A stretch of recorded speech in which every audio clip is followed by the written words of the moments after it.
नमस्कार, म गौरव त्रिपाठी। आगामी फागुन 21 गते हुने प्रतिनिधि सभा निर्वाचनको स्थलगत रिपोर्टिङ गर्न अहिले हामी कास्कीको क्षेत्र नम्बर 1 मा छौँ। कास्की क्षेत्र नम्बर 1 का मतदाताहरूले यो पटक कस्ता उम्मेदवारलाई मत जाहेर गर्दैछन्, उम्मेदवारलाई उनीहरूले के योजना सुनाइरहेका छन्, मतदाताले यो पटक मतलाई कसरी प्रयोग गर्दैछन् र यो क्षेत्र नम्बर 1 मा सहर केन्द्रित वडाहरू र ग्रामीण क्षेत्रका मतदाताहरू बीचको मत बने फरक देखिएको छ। सहर केन्द्रित वडाका मतदाताहरूले मत परिवर्तन गर्ने सङ्केत दिएका छन्, तर ग्रामीण क्षेत्रका वडाहरूमा भने पुरानै दलहरूमै मत जाहेर गर्ने प्रतिबद्धता जनाएका छन्। यहाँलाई स्वागत छ। हजुर, धन्यवाद। यो अहिले हामी यो कास्कीको क्षेत्र नम्बर 1 मा चाहिँ डुलिरहेछौँ होइन?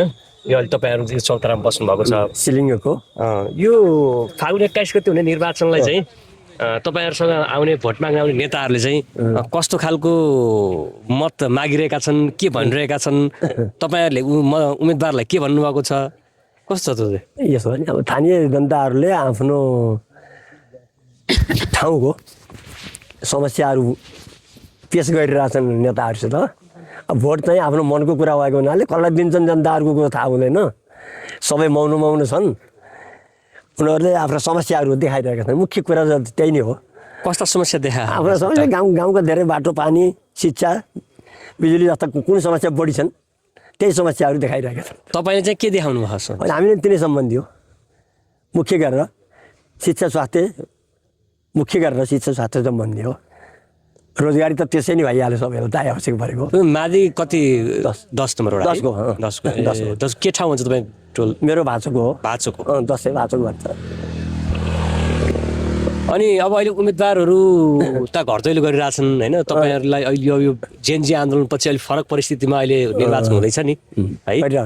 यो फरक परिस्थितिमा निर्वाचन हुँदाखेरि उम्मेदवार तपाईँहरूले छनौट गरिसक्नुभयो कि अझै छनौट गर्ने, कसलाई मत हाल्ने भन्ने हुँदैछ है? हुँदैछ। यसपालि कस्तोलाई हाल्ने सोचमा बनाउँदै हुनुहुन्छ? कस्तो उम्मेदवार होस् भन्ने चाहनुहुन्छ? जनताहरू यसरी जनताहरू सबैलाई हाल्छन्, सबैलाई दिन्छन्। आफ्नो मनअनुसारकै यो चाहिँ उसो भन्ने त्यति खासै छैन। किनभने मान्छेहरू चाहिँ एउटा निश्चित कुराहरू हुन्छ। एउटा बाटोसम्म हान्ने पार्टीहरू अहिले नयाँ पार्टी खास यहाँ छैनन्। नयाँ पार्टी भनेका चाहिँ हाम्रो क्षेत्रमा छैन। यो 1 नम्बर क्षेत्रमा उम्मेदवारै छैन। नयाँ पार्टी उम्मेदवारै छैन। नयाँ पार्टी आएको छैन नि यहाँ त। पार्टी त नयाँ पार्टीको उम्मेदवार छैन नि त्यो। पार्टी चाहिँ त नयाँ पार्टी त नाम छन् नि धेरै उम्मेदवार। हाम्रो खास गरी पुरानो पार्टी हुन् क्या चारवटा। म त त्यसरी भन्छु क्या। कुन पार्टी हुन्? नेपाली काङ्ग्रेस, एमाले, राजसपा र त्यो माओवादी भन्ने कि के भन्ने हो, त्यो मिसिएको पार्टी, खिचडी पार्टी। मुख्य पार्टी यो हो क्या यहाँ यतातिर। यिनीहरू हुन्न। अनि अहिले त राजसपालाई नयाँ पार्टी भन्छन् नि? भन्दैन। कस्तो छ त त्यहाँ माहौल? यस्तै हो, थाहा हुँदैन। भित्रभित्र कस्तो छ थाहा छैन। के भन्दै आउँछन् उम्मेदवार घर दैलोमा? मलाई भोट देऊ, हामी धेरै काम गर्दा भन्छन्। के हुँदैन? कसको विश्वास लाग्यो त अलि बढी? खै अब यो थाहा हुँदैन हेर सब। अहिले भन्न मिल्दैन विश्वास त। विश्वास भन्न मिल्दैन। यो त पूर्व सभामुख तारनाथ राणावाटको क्षेत्र नि हो है? हो, त्यो हो। यो त राणासाको क्षेत्र हो। भनेपछि तपाईँहरूको समस्याहरूको त्यही खानेपानी, बाटो, मुख्य हो नि त। तर तिनीहरू काम त हो त नि, यहाँ गर्छ बनाउने काम त हो त। त्यो हो त नि। तिनीहरू काम के हो त नि? अहिले अब निर्वाचनहरू पठाउने मान्छेहरू काम के हो खास? काम तिनै चिजहरू त समाधान हो त। जनताको आखिर जनतालाई सुविधा दिनु त्यही हो नि त मुख्य त। भनेको खानेपानी, सबै कुरा समस्या, जनताको समस्या भनेको त सबै पर्यो नि त्यो। त्यो त उनीहरू त नियम कानुनमा जान्नु नि त। अहिले त फागुन 21 त्यो कानुन नभई त यहाँ स्वास्थ्य नै आउँदैन, कुनै पनि आउँदैन। कानुन नबनाइ त के आउँछ र? कानुनको त परिधिभित्र रहेर काम गर्ने हो नि तिनीहरू त।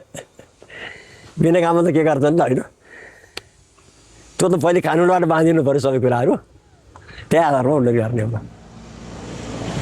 ल ठिकै छ। कति वर्ष हुनु हो तपाईँ? म त बुढो भएँ हजुर। कति? ऊ बाजेले भने त्यही हो। 75? पुग्यो हजुर। अहिले कहाँ हिँड्नुभएको त तपाईँ? यहीँ हो, तल। यहाँ तल बसाइ तल हो कि गाउँतिर छु? गाउँतिर हुनुहुन्छ? यहाँ तल पनि बच्चाहरू छन्। माहौल अब जति पछि हुँदै गयो त्यति माहौल तातिँदैछ। विशेष गरेर यो क्षेत्रमा एमालेकै माहौल बढी जस्तो लाग्छ। अब यो पहिला पहिला पनि मत जाहेर गर्नुभएको थियो होला होइन? हजुर। अब अहिले आएका उम्मेदवारहरूले कस्ता खालका योजनाहरू ल्याएका छन्, पहिलाका उम्मेदवारहरूका योजना कस्ता भए, हजुर। पुरा कतिका हुन सकेनन्, कस्तो छ, कसरी मूल्याङ्कन गर्नुहुन्छ त्यसलाई तपाईँ? होइन, पहिलाका उम्मेदवारहरूले पनि नगरेका त होइनन्, तर केही कामहरू अधुरा छन्। तर अहिले आउनेहरूले त्यसलाई पुरा गर्छौँ भन्ने एउटा प्रतिबद्धता सहित आउनुभएको छ। के छ त उम्मेदवारलाई के भन्नुभयो तपाईँले? अहिले आउने घर तैँले आउने उम्मेदवारलाई के भनेर सुझाव दिनुभएको छ कि केही विकास चाहियो भन्नुभएको छ कि के भनेर माग्नु? होइन, यो खासै यो निर्वाचन, अहिलेको निर्वाचन भनेको यो सङ्घीय निर्वाचन हो। यो गएर उहाँहरू गएर चाहिँ उहाँ नियम कानुन बनाउने उहाँहरूको चाहिँ काम हो। खासै विकास निर्माणमा उहाँहरूको त्यति धेरै थोरै त होला, तर धेरै मात्रामा नहुन सक्छ, किनभने कानुन बनाउने हो उहाँहरूले। तैपनि जनताहरूले आशा त राखेकै हुन्छन्। अब यहाँ खानेपानीको पनि समस्या छ, अब बाटोको समस्या छ, अरू त लगभग जाने अब बत्ती अलि यो पिच बाटो त छ, अरू जाने त्यो भित्री बाटाहरू र पानीको थोडा असुविधा छ। अलि माथि पानीको आवश्यकता छ पानीको। अनि उम्मेदवारहरूले पनि के भन्न भनेका छन् त? त्यही हामी चाहिँ यो विकास गर्छौँ भन्छन् कि नीति बनाउँछौँ भनेर जोड भयो? अनि उहाँहरूले अब होइन, नीति नै बनाउँछौँ, विकास पनि गर्छौँ, तपाईँहरूका केही अधुरा यी रहेका कामहरू हामी पुरा गर्छौँ भनेर भन्नुभएको छ। अनि अनि अहिले त नयाँ पार्टी मात्रै भन्छन्, फेरि तपाईँ त एमालेमै भोट हाल्ने भन्नुहुन्छ। होइन बाबु, अब यो त्यसै हावातालमा हिँड्न नि भएन नि त, होइन? अब हो, अब उहाँहरूको जाने नीति सिद्धान्त के हो त्यो हामीलाई थाहा छैन, होइन?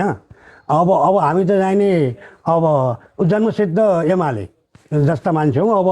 अब होइन, अब पछि जाने उहाँहरूले जाने जितेर आएर राम्रो काम गर्नुभयो भने त अनि त्यसपछि लाउँला, अनि नत्र जाने अहिले त्यसै त हामी लाउने परीक्षा हामी छैनौँ।